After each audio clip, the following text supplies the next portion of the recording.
Welcome to the Burn Bootcamp podcast. I'm your host, Morgan Kline, co-founder and CEO, along with my husband and company visionary, Devan Kline. And together, with our amazing team, we are going to help you push past your limits, not just physically in our gyms, but right here, mentally, emotionally, and spiritually on the Burn Bootcamp podcast. Together, we will take on challenges and break through barriers to transform into the best possible version of ourselves. We are more than a gym. We are a community. Your community. Let's go, Burn Nation. Hey, everybody, and welcome back to the Burn Bootcamp podcast. I am your co-host, along with your CEO and my better half, Morgan Kline. And today we have John DeLuca in the building from HQ. He is our opening project specialist extraordinaire. And today we are very excited to be here with you guys on this beautiful day, September 4th. Pumpkin spice and everything nice, meal prep for success, the importance of protein. We're getting you guys to the next level today when it comes to your health and your fitness. These are the mental reps outside of the gym. So make sure you share the podcast with one of your burn sisters, one of your burn bros, your mom, or your dad, or your sister that lives in a different state. Let them know that Burn Bootcamp also cares about their mental, emotional, spiritual health here on the podcast. We also talk a lot about physical fitness as well and how to maximize your journey. That's what I've been into lately. I've just been really digging into the fitness protocol as the engineer of the company, especially the product that we sell. And it's been really fun. We're going to talk about the Confidence Takes Reps challenge that we have here at Burn in a little bit and what we're doing to challenge all of our members across Burn Nation to strengthen their bodies, strengthen their minds, and strengthen their soul. Morgan Kline, how you feeling? All right. Yes. What's up, everyone? It is, we just had Labor Day weekend. So Devan and I took a long weekend to Bar Harbor, Maine, got away from the kids a little bit. To celebrate our 10-year anniversary. So that was fun. And I feel like fall is in the air. So I'm excited about that, even though it's still hot as heck here in North Carolina. The pumpkin spice is out, like Devan mentioned, and we'll talk a little bit more about that. But I'm excited to be here. John, I'm excited to have you here. First time on the podcast. First time on the podcast. Welcome, John. We're gonna hear more from John. It's been a pleasure having you on the Burn HQ team, and now you're on the podcast. So welcome. Appreciate it, guys. Thank you. Yeah, super happy to be here. And congratulations, by the way. That's awesome for you too. 10 years. Yeah, it was super fun. So, John, why don't you tell Burn Nation a little bit about what you do as the opening project specialist and a little bit about your background and how you're feeling, man. It's fall's in the air, like Morgan said. Football's coming back. Football's there coming. You go. There's been a couple of cool mornings. You know that fall's coming in North Carolina when you can walk outside and be surprised by it. It's a little brisk this morning. Yeah, true. That's awesome. Yeah, no, definitely a fall person from Pittsburgh originally, right? So as soon as that the weather drops down below this 75 degrees or so, it's the time, right?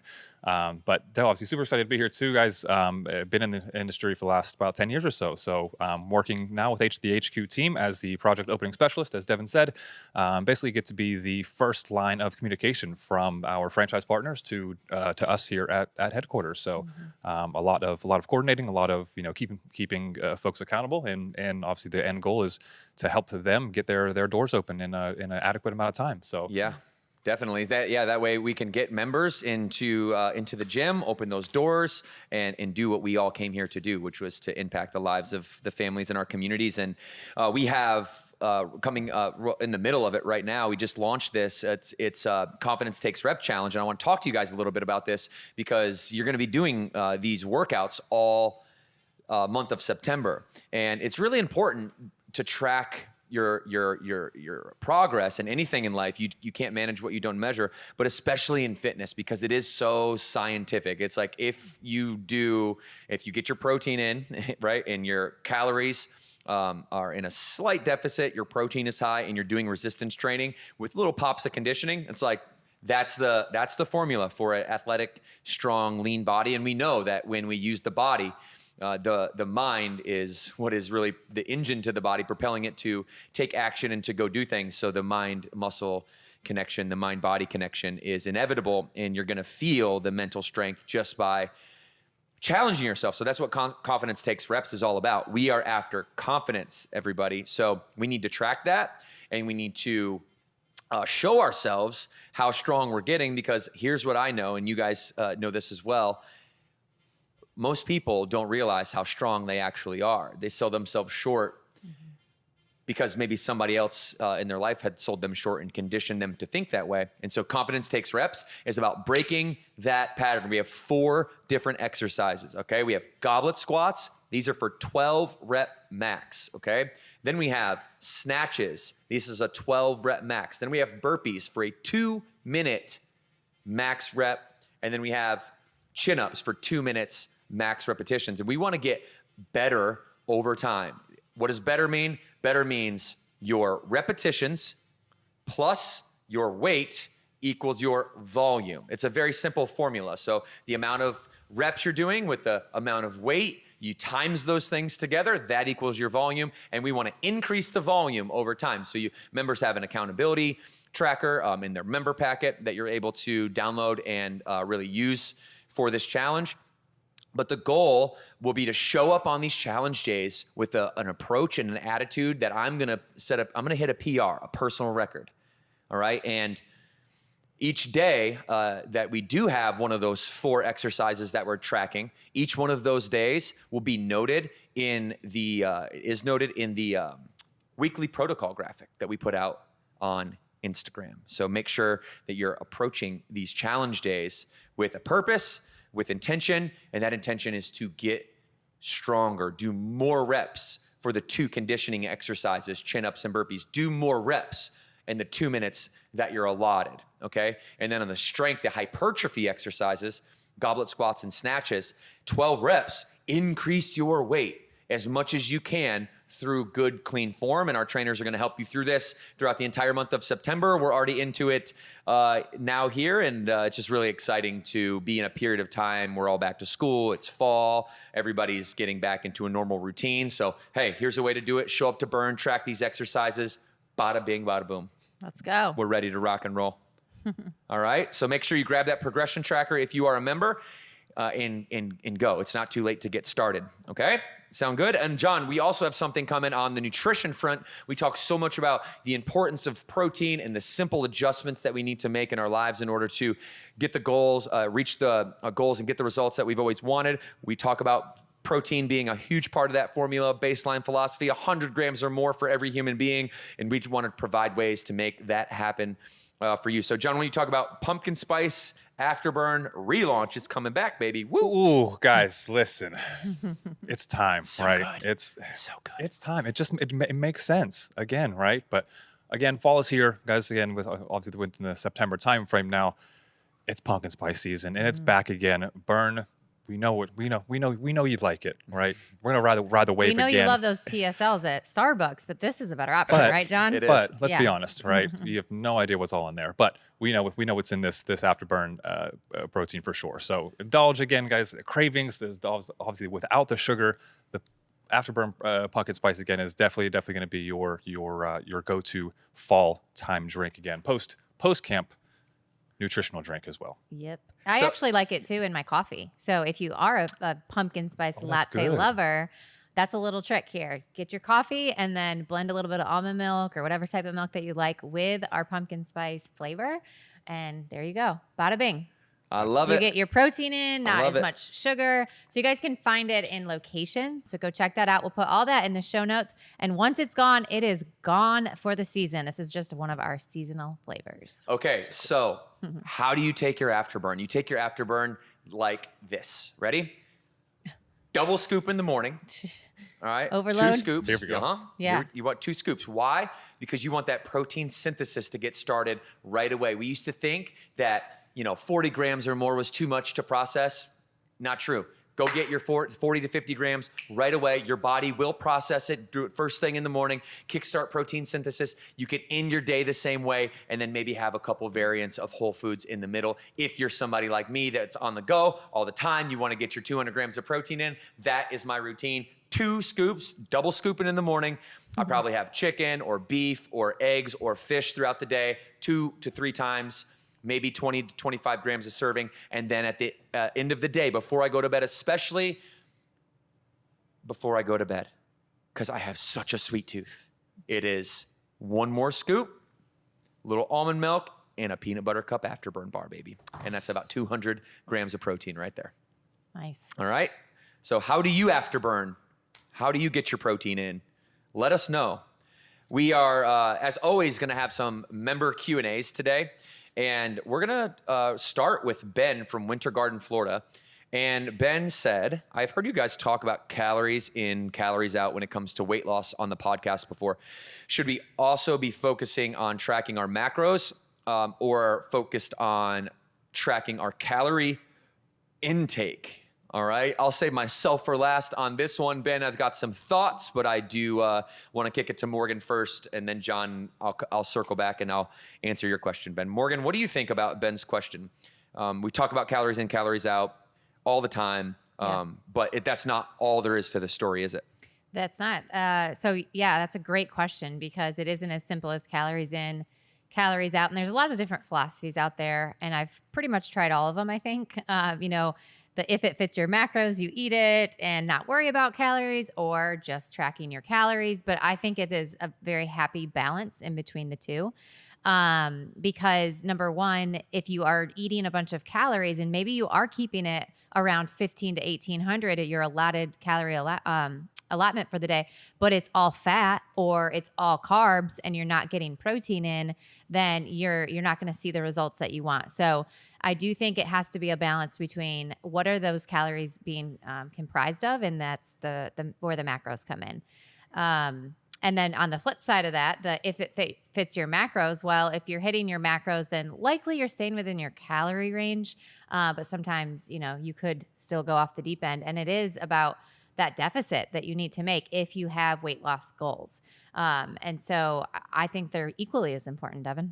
How about you, John? What's your philosophy? 100%. No, I can't agree with you guys more. And I think, when you map that out, you said it exactly right? You have to be within a certain range for each of your macros, right? Again, if you're eating to that point, 2,000 calories worth of just straight cookies and obviously all the sugar and the fats, and there's no nutritional value there, right? But again, for everything that we're focusing on here, again, if you want to be able to continue to grow yourself, to become stronger, to be a better version of you, you have to do not necessarily the hard part, right? It's almost rewarding, right? When you put in all the hard work, right? You're going to all the camps, you're doing everything on the right way, and then when it's time for your nutrition, it's a huge opportunity, I think, for really everybody. So again, really focus on that.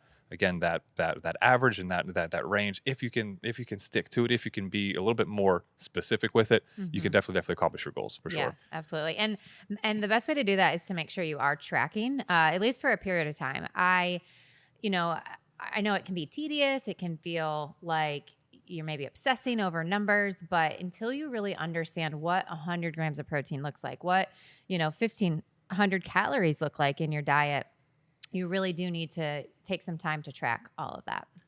Well, I think, Ben, this is an amazing question because you hear a lot on social media. You hear a lot about this topic. And, so let's clear this up and let's get Burn Nation's philosophy on record, because I think it's a very sound one.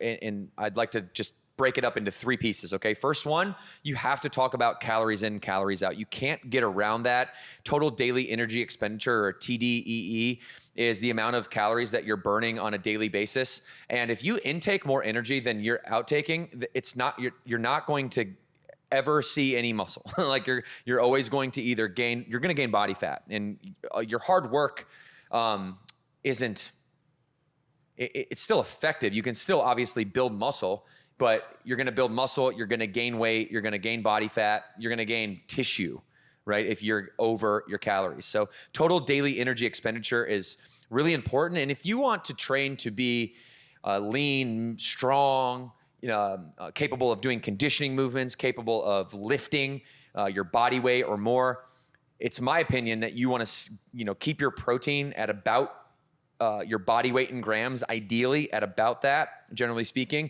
and keep about 100 to a 500 calorie deficit on a daily basis. A weekly basis. Daily basis. Because in 3,500 calories on a weekly basis is what you would need to lose like 1 pound of whatever tissue. So total daily energy expenditure, have a slight deficit. No, like if your deficit's at 500 calories, that's pretty extreme. That means you're going to lose a pound every week. Probably not sustainable. So I like to stay at 100 200, slow burn. That way I'm able to keep my protein high. I can keep my calories high. I can keep my carbohydrates that convert into glycogen high so that I'm able to perform well. And so calories in, calories out is very important, but it's not the whole story. Okay. Now you talk about composition of the calories, or what people say quality of calories, in this order: protein, carbohydrate, and fat. And you have to get protein. Like, you have to get your protein in. If you want to get stronger, you cannot run a car without any gasoline. Protein is the gasoline to your body, your car, if your car was your muscles, let's say. So making sure that you're at the 100-gram minimum recommendation is very important, but ideally you're getting up somewhere around your body weight in grams of protein if you're at a normal body weight. All right, there are some caveats there. If your BMI is over 30, or your body fat is over, let's say 20% as a male, 30% as a female, then you're not going to want to necessarily consume your body weight in calories of protein, because there's a lot of excess fat mass that you shouldn't account for. So there are some nuances, and that's why, Ben, we'd have to talk one-on-one. But then secondarily, carbs and fat, all three of them are important, and none of them can be demonized. And this is the problem I have with just listening to like one person on social media that has something to sell to you, is they're going to demonize the things that they don't have to offer, and then they're going to bolster up the things that they do have to offer so that they can have a business, so that they can make a sale or convert you on a ebook or a PDF or get in your brain somehow. So the style isn't really important. Like, whether you're keto, Mediterranean, it doesn't matter. What are some other diets out there, guys, that people follow? Paleo. What else, John? Gosh. Right. Carb cycling, carb loading. Yeah. You name it. Any diet. I haven't been in the diet mindset in a very long time. I'm like, any diet style, because everybody has a style, whether it's the traditional 6 small meals a day, or 3 big meals a day and 2 small snacks. All these are just different styles. None of the styles actually matter. It's just whatever you believe in works. And so to demonize other things is, I think, short-sighted, to say the least, because now you're boxing people out of the things that could potentially work for them. I'm never going to be one to demonize any style of nutrition infrastructure in your life. What I am going to say is that calories in, calories out, number 1. Quality of calories, with protein, carb, fat being the pecking order, number 2. And then whatever style you want, try them. I like to fast personally. You want to know why? Because it's the best way for me to control my calories in, calories out. That's it. It's the best way for me to do that. I'm a busy person, and having 5 meals a day is just not in the cards for me. So I do that. I don't do that because I think it has some asymmetrical benefit for me. I don't think that I'm going into autophagy, or your body eating its dead cells or toxic cells. I'm not going into that. Like, I don't see that in the research that I read. I don't subscribe to things that I hear on the internet. I go to peer-revised, third-party medical journals, human randomized control trials, and this is what every study ever has always said. And so there's that.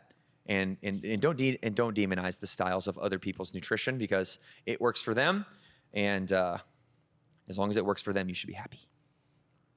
Thanks, Ben. We appreciate that, man. That's a great question. Okay, we're gonna read an article today. This one comes from the Burn Bootcamp blog. Did you guys know that we have a blog? Morgan, when did we start the blog? It's a long time ago. I can't tell you the exact year, but we've had it for several years. So lots of really good stuff on there. This article comes from the Burn Bootcamp blog. We'll link it into the show notes for you guys. January 15th, 2024, we published The Importance of a Protein-Packed Day. And we said it's time to take a moment for the unsung hero of your fitness journey, protein, just like we've been talking about. All right. Building muscle with protein. Let's talk about that. Morgan, what does it mean to you on a daily basis? How has protein affected your life when you do get protein in? What is the outcome when you're not getting your protein in? What is the outcome? Let's talk to us about your experience as a busy CEO, a mom, a wife to just an incredibly talented and brilliant and handsome husband. How do you? Yeah, I would protein? say the biggest impacts that protein has on me is just feeling full and feeling, satisfied, but then also giving me good energy. So on the days that I'm not getting enough protein in, I can definitely tell if I'm heavy on my carbs or my fats. Like I end up feeling more sluggish throughout the day, less motivated to stay active, and then just getting really tired. So for me, protein energizes me and it keeps me full. So I'm not going over that calorie allotment that I'm trying to stay within.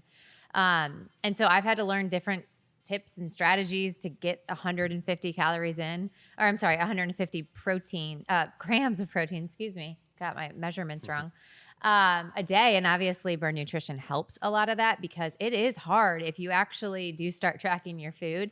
If you're eating a lot of whole foods like chicken and ground beef and eggs, like it's a lot of volume. And that's hard for some people to eat that amount of volume when it is whole foods. So I do have, my hacks here and there of, putting cottage cheese in my chicken and just doubling up on the protein, or, getting my protein shakes in, my protein bar in. Devin, I know you mentioned earlier kind of your methodology of all your protein scoops. I'm not that aggressive. You're also with the smaller. protein. You're also smaller than me. I am smaller, so I don't need as much as Yeah. you. But I mean, Monday through Friday when I'm at Burn and at the office, I'm getting a protein shake, and also eating lunch. It's not a replacement for me. And so again, I think for me, there's so many benefits of protein as far as like what it's doing to your body, how it's helping your muscles recover, the amino acids, your hair, skin, and nails, all the things, especially when I was pregnant. I know I was creating all of that inside of me as well. So there's so many benefits, but I would say on the outside, it's really feeling full, feeling satisfied, and then knowing what it's doing for my body in a positive way. John, when you read this article, and especially like the building muscle with protein piece of it, what really sticks out to you? There's 1, 2, 3, 4, 5, 6 different benefits that we label here. What one sticks out to you the most? Why, and how does protein or lack thereof been apparent or not in your life? 100%. Excuse me. I think that even starting off with number one, the amino acid supply, and I think to dive deeper into that, to understand what that is, and to understand what the difference of the essential amino acids, the EAA, and the non-essential amino acids. But you can learn anywhere, and obviously you can hear anywhere, that the amino acids are the building blocks of your muscle tissue, and that some of those amino acids your body does not produce.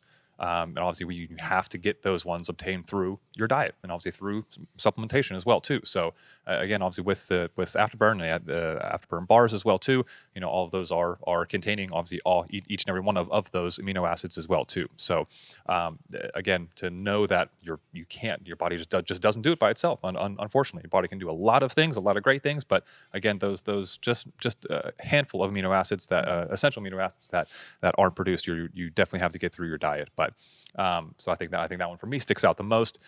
For me personally, I grew up playing soccer. I played literally all my life. I played in college, played 2 years semi-professionally in Canada as well too. And when you're trying to perform, at a high level, even just in daily life now, when your nutrition is not there, when you're struggling, after training, and you're not refueling properly, obviously with protein, with the right amount of protein, you feel it. You feel that. Morgan kind of touched on that sluggishness. You're tired. You can really tell that difference. But I don't think most people understand or feel the difference between the two if you don't experience one. If you're not taking the time to really look into, like, again tracking your macros, you're not really looking into it that much, then you're not going to notice that benefit as much. You might notice it, but you're not cognizant of that difference as well too. So I think for me that's the big one. Yeah, you're right. It's the awareness, right? The awareness of what it is, the contrast of your body, how your body performs on and off protein. Yeah, so like give yourself 7 days. I don't know about if it's that quick for you guys, but for me, when Morgan and I travel a lot, we used to not be so proactive and like take our supplement bag. And we would get stuck on the road and we just wouldn't have protein. And so we'd be out on the road and we're working hard and going to camps and training our teams and, all the things, working out hard, and you don't get the protein. Then you come back, you have your routine. It's right in my supplement cupboard at home, and you get it in. And it's like, wow, okay, yeah, I'm not going to do that anymore, because I can feel my body just being, bodybuilders will call it flat. I just feel very flat. If I don't have protein and I don't have glycogen stores readily available in my muscle bellies, then I will feel flat. And you don't want to feel that way. So your strength will be impacted you guys pretty much right away. Within a couple days, you're going to feel stronger. You'll also go to the gym on an upper body day. You'll come back, you'll feel less sore the next day because your body overnight was like a construction site. It's like, imagine like your amino acids are these little construction workers, and then your protein is like this pile of like bricks, and it's just sitting there and it's not constructed yet. And unless you get the construction workers to put the bricks together to build the building, well, it doesn't happen. You don't have any of those materials without protein in your body. You don't have the amino acids. You don't have the protein. You don't have the carbohydrates. So yeah, I love this article. It's a good one. Any articles that come from Burn Bootcamp are always going to be objective, straight down the middle, shoot you straight. We're not here, like, we've got a lot of members and a lot of gyms, and we're not here to like sell you anything. So we think there's a right way and a wrong way to do it for every individual, but not for everybody as a whole. And I think that's what's really important. Out of this is how do you protein, right? Like, how do you protein? What's your way? And the article does mention some tips if you are struggling. So definitely check it out. We'll link it in the show notes. What's your favorite tip, Morgan, there?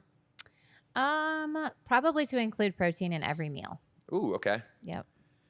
It's almost like an attitude and approach to it as well, Yeah. right? Like when we're out on the road now, I'm like a protein hunter. It's like I'm going to any place that I go to. I'm like, where's the protein? You need a caveman? Yeah, give me a drumstick.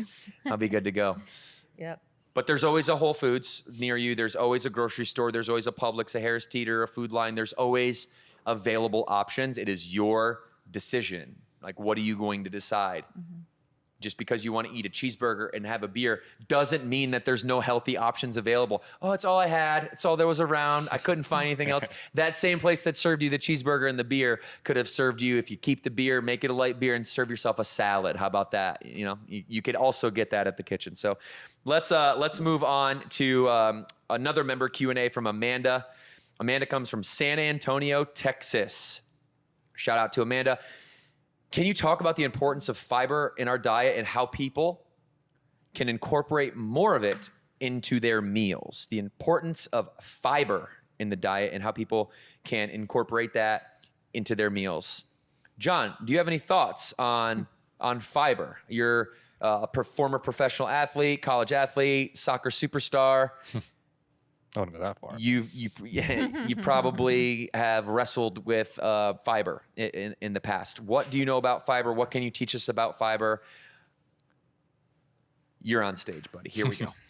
100%. I think fiber is again another very, very important thing to track, again, obviously in terms of your diet, but the benefits of what it can do in terms of your weight loss, in terms of lowering cholesterol, reducing the risk of heart disease and diabetes. I think those benefits definitely get overlooked. I feel like everybody thinks of fiber and you think of what's the number one thing that helps with?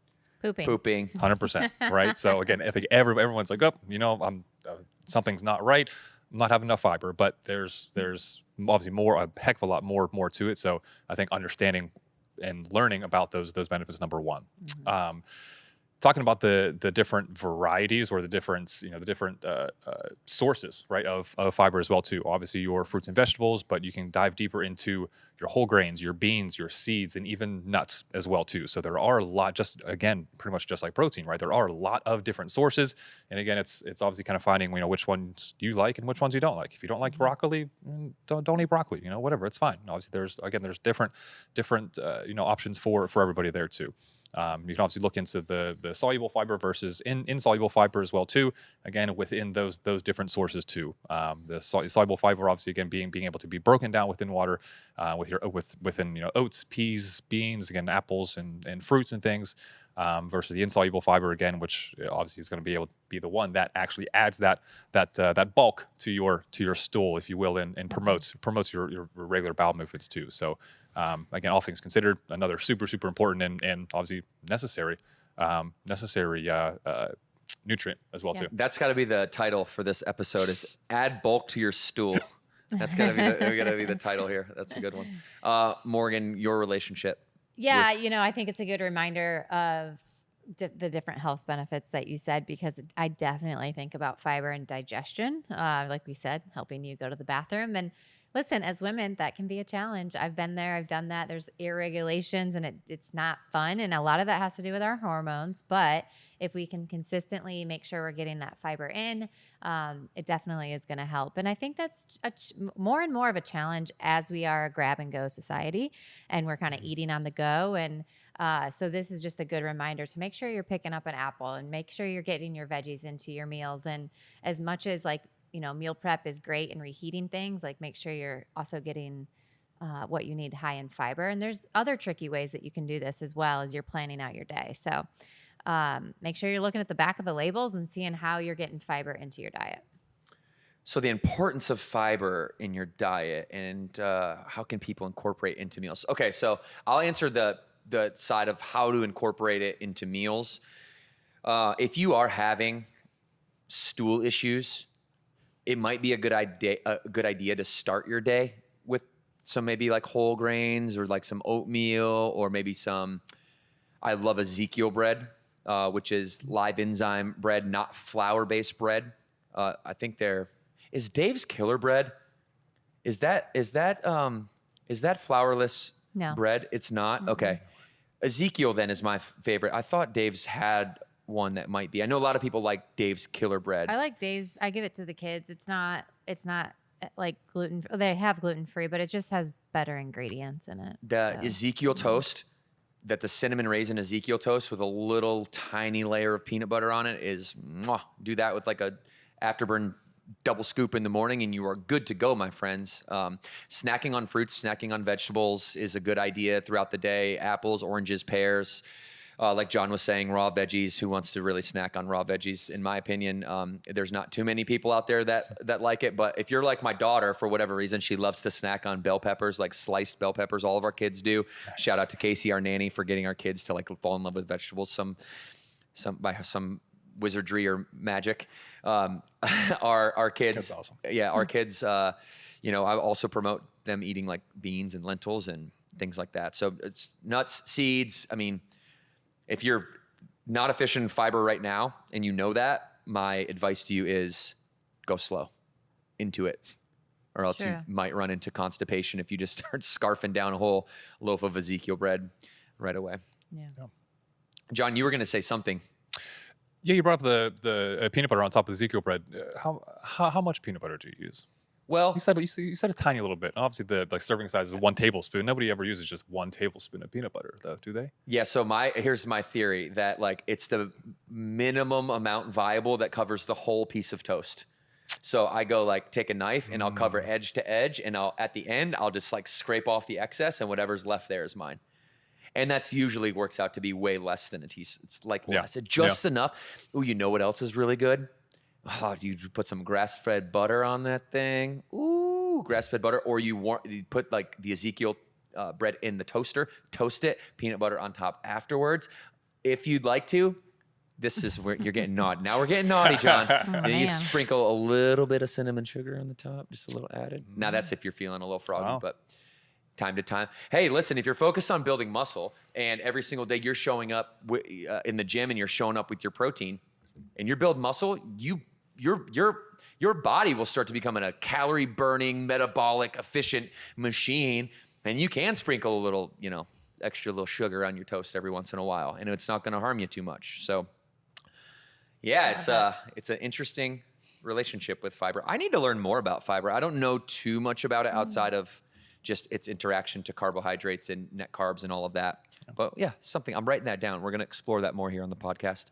Okay, we're going to a health and fitness segment headline, meal prep for success. Morgan, I'm going to come to you right off the rip with this one because, this is our lifestyle. This is from Forbes, and this is a vetted article from Forbes. They're doing something now on Forbes where you actually, in the top left-hand corner, it'll say vetted. And if it says vetted, that means it's most likely backed by the latest and greatest peer-revised third-party medical journals or whatever control trials that they're referencing.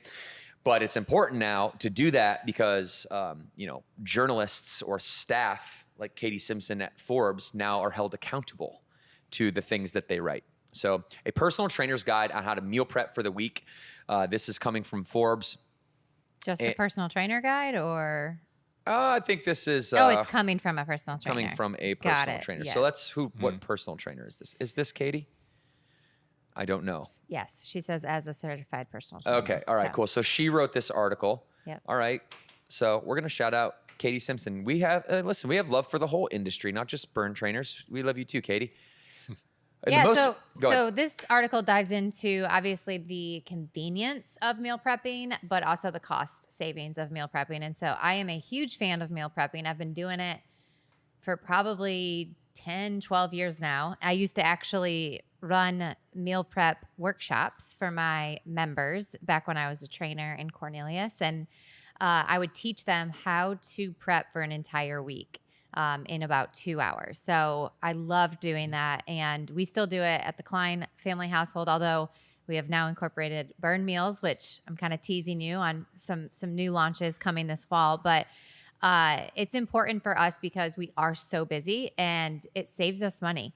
If I don't meal prep and I just kind of fly by the seat of my pants and every day I'm like, what's for lunch? I'm door dashing, into the office, or I'm running through somewhere and I end up spending more money. So not only are you going to stay on track with your fitness goals, but it's convenient, you're going to save some money and you're going to save some time, and you're not having to think about it every single day. So there's a couple ways people like to meal prep. Number one is just batch cooking, where you cook everything on Sunday and then you put it all into different containers and it just goes in your fridge and you grab those containers as you are eating those meals.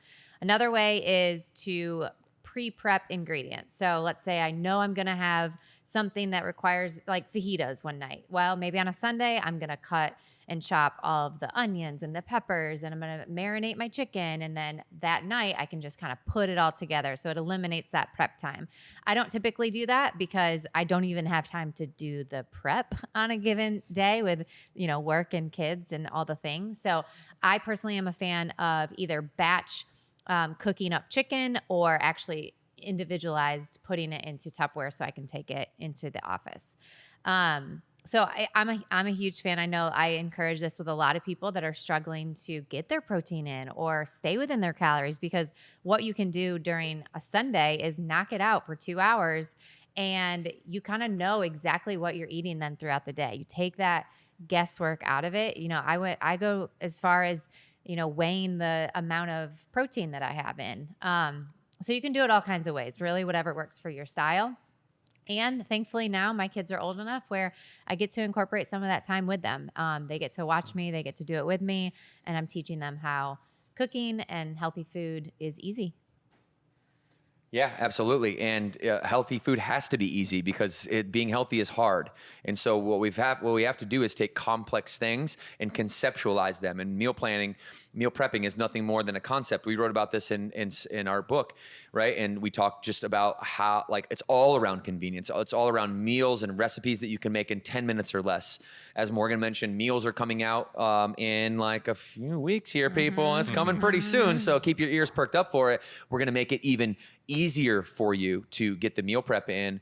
And we're also going to teach you exactly how to make the recipes that we have to sell, because we want you to be healthy. That's the outcome. And whether you choose to buy them or you choose to meal prep and make them, we want you to be educated. And buying it is one thing, and that's easy, but there's not a lot of education that's involved knowing your food. And you have to know your food if you want to help make it easy, because it's very complex and you got to clear through a lot of the clutter. And so, you also be able to, know what goes into the foods and how to make them at home. I just think meal prep has to be there. It's one of these things that you can't get around it. There's no trick. There's no, the 5 Ps to me are very important in every aspect of life, but especially with your health. It's proper preparation prevents poor performance. And if you prepare, if you realize that anticipation is power, and you can look out ahead and you can see the road ahead, which is why they teach you in driver's ed to aim high. They teach you to aim high in driver's ed so you can see the horizon, So that way, everything between you and the horizon is within your peripheral vision, and you can anticipate it coming, therefore decreasing the likelihood that you crash into the side rail. Okay, it's no different with your meal prepping, and it's no different with your business. It's no different with your family. You have to anticipate the future. If you wake up every day and you don't know what's going to happen that day, well, then your day owns you. You don't own the day.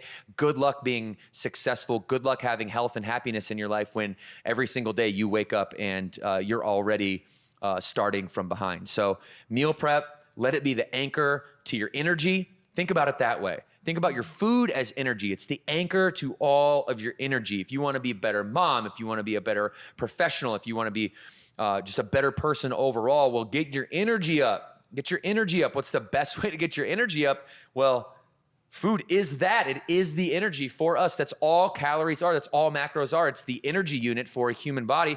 So get your energy up. Put clean energy in your body, and you will have a much easier time navigating everything that is life.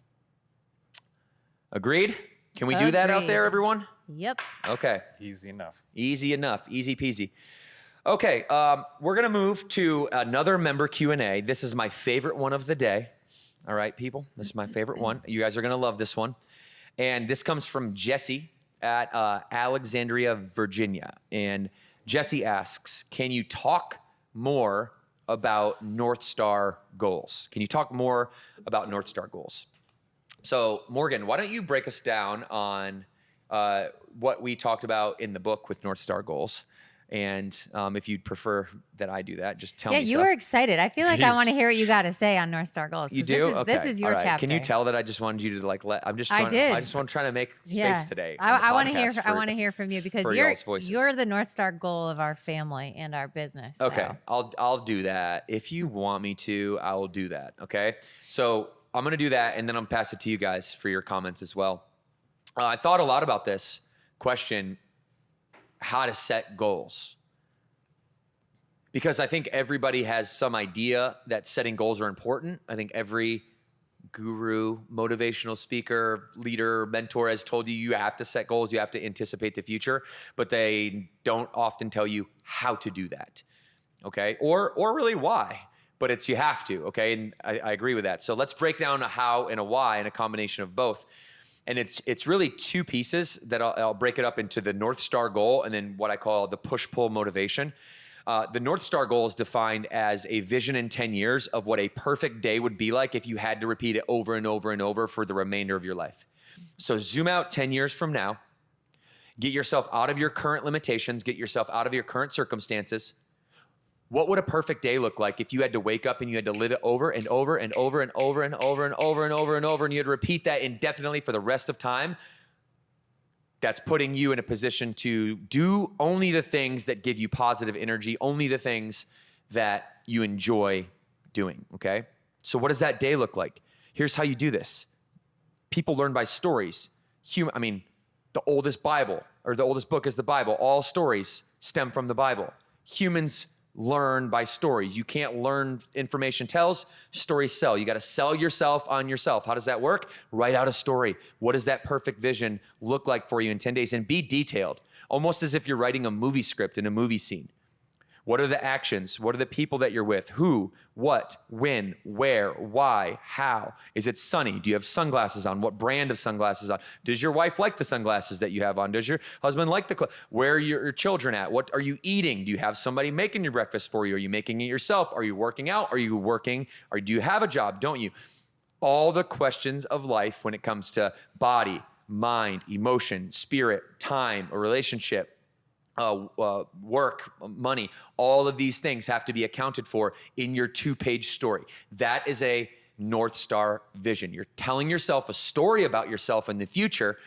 And the reason why that is important is because most people live by the story they tell themselves today. Some BS story about why I got to where I got to, and usually subconsciously it's focused on blaming all the circumstances or the people around you for why you are where you are in a position that you don't like, but then you tell yourself the story so much you start to convince yourself that that's actually who you are and that's actually why you showed up here. That's not you. You are not a definition defined by those definitions of your past. You have to redefine your life take control of it. And that's step one, is to define it for yourself with no other preconceived notion. So that's why I say with no limitation, no consequences. Okay? Now here's what this does. You know, actually, let me go into the second part first. The second part is the push and pull motivation. Okay? Push and pull motivation. Most people know what the pull motivation is. And what I mean is like, what pulls you forward? What's enchanting enough? What pulls you forward? Okay, this exciting vision of the future, that's the North Star. The secondary piece is what is pushing you from behind? This one is even more important because what's pushing you from behind has to do with where you've been in your past that you never want to be again in your future. You hear that? Like where you've been, what you've experienced in your past. Go to like the most emotionally embossed moment that has a signature of negative energy on it. Go there, feel the feelings of how it feels to be in that state of mind. Really stay there in the past, embody that, feel it, and then never let that go. Because you know what you want in the future, and that's one half of it, but you're much more likely to hit your goals if you also have what you don't want pushing you from behind. So even in business, we say we can't just define what we do want. We also have to define what we don't want. And so that's our way of saying push and pull motivation is defining what you do want and what you don't want. And you can do this North Star version, right? And the North Star version is defined, vision is defined by those two things. Okay, now my last part of this is how or why rather does this work? We also talk about in the book something, not to get too nerdy on you guys, but called the RAS, a reticulating activation system, okay? Or reticular activating system. And RAS for short. And this basically works like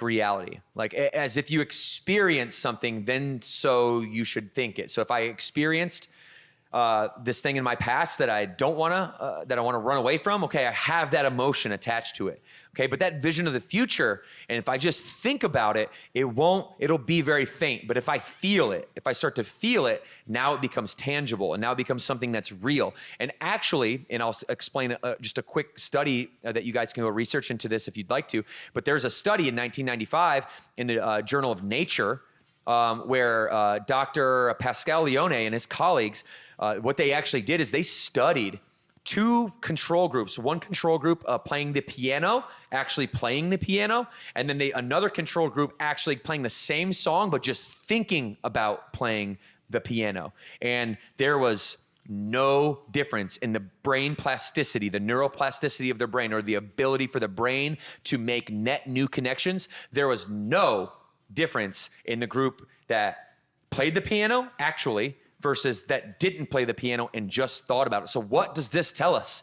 That our thoughts, when we feel the feelings of our thoughts in the future, we could actually manifest that future, create neuroplasticity in our brain, so our brain doesn't actually even know whether it happened in the past or it happened in the future. It's the same circuitry that you've just wired. And so this is why this works, and it's very, very important, in my opinion, to have the North Star vision of what you do want, the push motivation, and what you don't want. The pull motivation is what you do want. The push motivation is what you do not want. All right? But notice, thinking about the future isn't going to work. You have to feel the feelings of the future, get it into your nervous system. So every day, now here's how rubber meets the road, and then I want to get your guys' thoughts. Here's how the rubber meets the road.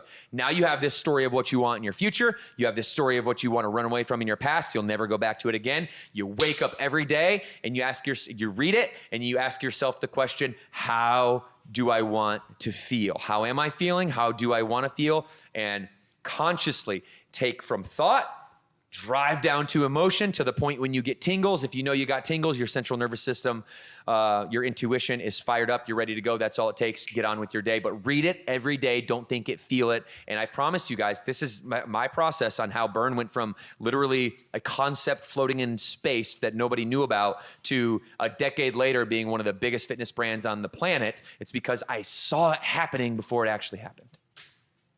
Woo! That's my rant. All right. I don't know how to follow that up, but I knew that was going to be the case, which is why I let you kick us off. Well, But maybe your experience, you know? I think that one of the biggest takeaways for this conversation and just setting goals in general is to learn to love the process of it and know that the North Star can change. My North Star has changed several times in the last 10 years, right? I've become a mom. I'm in a different phase of my life. You know, my perspectives have changed. I've had life experiences where maybe what I thought I wanted has changed. So my advice for anybody that's thinking about this and thinking about what Devan just said, there is such an importance to designing your life and knowing where you want to go, but also having not the rigidity of it, but being able to say, hey, you know what? I thought that's what I wanted, but I'm going to course correct because of what I know now. And that just takes a lot of self-awareness and getting people outside of your head, getting society out of your head that says you should be this by this age and you should, you know, have all this stuff on your resume and this is what your title should be and this is how much money you should make. That should not be your North Star, what other people want or what you think society deems successful. North Star is what do you want to feel, like Devan said. What do you want to feel? So I've learned that my North Star doesn't have to be the same as Devan's North Star even. You know, we got to learn to love each other's North Star and how do we work together as a married couple to both achieve that. But mine has changed, you know, of what I want in my life, but then also how am I enjoying the journey? Because a lot of the times when we set goals, I think what we do in our mind is say, I won't be happy until I hit that goal. I won't be thin enough until I'm this weight or strong enough till I'm this weight. I don't think that's how you should measure goals or life. And so just enjoying every day and making sure that all the decisions you're making are guiding you towards something that's bigger in your life. So that's my 2 cents. John. I love that. And I think to kind of wrap your both your perspectives together too. It is that vision. You know, it is that long-term vision. But to wrap everything up that we talked about today too, it is that progress and is that tracking that progress and again how that makes you feel. You know, every little step, every little goal that you accomplish, you're like you should absolutely feel fantastic about it. You know, again, you're accomplishing something, whether it is a small step or a big step. But again, to Devan's point too, right? To see that vision again, whether it is the 5-year or the 10-year vision down the road, but again, to have those steps and to be able to work backwards. But that feeling again that you are getting, even just thinking about it, right? To Devan's point too, when you get those tingles, right? Like when something like that happens, like you know it's right, and you know you should continue to to want to achieve that. You want to replicate that feeling and that emotion kind of wrapped up behind it too. So I love that the manifestation about it too, right? Yeah. Again, you can see it, you can feel it. The piano study, I think, is incredible, right? They're not even touching a piano, and they're still having the same, the same recollection, the same, activity, right? Kind of within that too. So that just goes to show you, it's not just what you physically do, but again, it's how you think, it's the way you carry yourself, what you say. It can happen. Again, it's not easy, obviously, but again, just like everything else we talked about today too, it takes practice. And I think the more and more that you do it, the more comfortable that you get in doing that, your North Star will get clear. Or again, you might have to change it, but you can make those adjustments as you go. But again, that self-awareness too becomes more and more apparent too. Yeah, and our audience here is we're full of leaders, right? Whether we're leading ourselves, we're leading our family, our colleagues, our city, or whatever. We are full of leaders. That's why you're here, because you think that life could be better if you learned more about how to maximize it, and you're a go-getter. This is I know our audience very well, and so I have some advice for all of you leaders out there. Okay, here's my advice: feelings matter the most. Like, emotion creates motion. If you want activity, if you want progress, then you have to lean into emotion. If you're somebody that says, I'm not an emotional person, I don't buy into those types of things, then you're not going to go that far, because people need to feel alive. People need to feel like they're making progress. They need to follow that up with actually making progress in the long run. But in the short run, feelings are what matter the most. And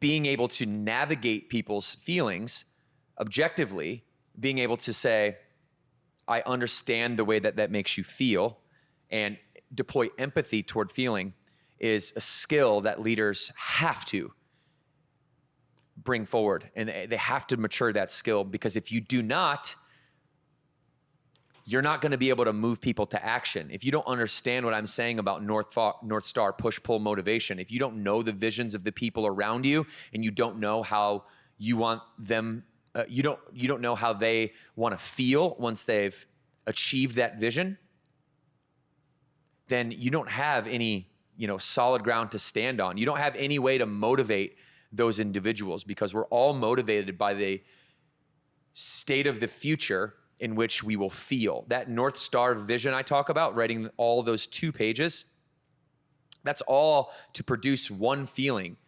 of confidence, or a feeling of, leaving everything on the table, or exhausting, every possible fiber of your being to reach your highest potential. So feelings move the world. Information doesn't move the world. Stories will sell. Information will tell. And so we ended with a pretty heavy one today, but I hope that helps you guys out there today, because it is the foundation for your business, for your life. Anticipate the future, set your North Star goals. What do you want? What don't you want? And read it and reread it and feel it. Just think it, feel it every single day. All right, so before we get out here today, it's fall. It's September 4th as of today. Fall fun activities, traditions with the family. We're a family company, and we know that you all come into the gym with your children, and you're constantly showing them how strong you are in the gym. And so we know that's a fun fall activity. What else are we doing, guys? Fall festivals, county fairs, Renaissance. We got the Renaissance one here in Concord, don't we? That's a really big one. You've never Renaissance is not my thing. We have been driving. I see pictures of it. We have been driving. The medieval down the times are not my scene. The medieval characters just walking across. But I love downtown. it. I love awesome. the people that have the big turkey sticks and That's whatever. the best part. Yeah, we like to do apple picking. My sisters come in for Thanksgiving to our house to stay with us. So I have 2 sisters, for those of you that did not know. So they come in for Thanksgiving, which is getting into winter, but yeah. John, what about you? Any family tradition? So this is only going to be our second fall back up in North Carolina. So we just moved back up from Miami last July, and last year was basically setting up our vineyard at our house. Yeah. So it'll be pretty much round 2 of doing that outside, of working with the animals and all the vines and everything. So That's gonna be fun. Yeah. And our daughter just turned 3 on Tuesday. So to have her out there and to have her be involved in all that is super cool for us to kind of see that. For sure. Yeah. And you guys look good doing whatever you're doing this fall too. You got that Burn gear. It's time to break out the sweatshirts for Burn gear. You guys hit our e-com store. Check out some Burn gear there for the fall. And I know that it's in gym right now too. Look good this fall. I love the fall because you get to layer on your Burn gear. It's no longer like shorts and a t-shirt like it is all summer, at least for us here in Carolina, where it's like, Very hot. hot. Hot as you know what. So we don't have any other new plans, Morg, for this fall for our family. Yeah, I don't have anything No plans? as of right now, but Same you old, never same know. old? We Not like to yet. just live by the moment, so we'll do our norm. We'll do our norm. Guys, this has been so good. Thank you guys for being here today. John, thank you for being here. Morgan, thank you for co-hosting as always. And we appreciate y'all listening and being here. Share this with somebody, please, if this helped you at all. It will help us a ton by sharing this with one of your friends, your family members, and just letting them know, helping us spread the word that the Burn Bootcamp podcast is here. Not a lot of gym companies will be this dedicated to a podcast, and so it is a little bit unique. So it wouldn't be obvious to people in Burn Nation that there is one out there unless they were on the offense searching for it. So cool downs and promos, trainers, if you're listening to this, shout us out in the cool downs and promos. And if anybody wants to be featured on the podcast, we do member stories, franchise partner stories when they open, trainer stories, whatever. Hit us up, DM Morgan, myself, John, Burn Bootcamp. Hit us. We'll find you guys. Thank you for being here today. We're going to end it like we always do. 2 claps on 2. 1, 2. Bye, guys. Thanks for listening.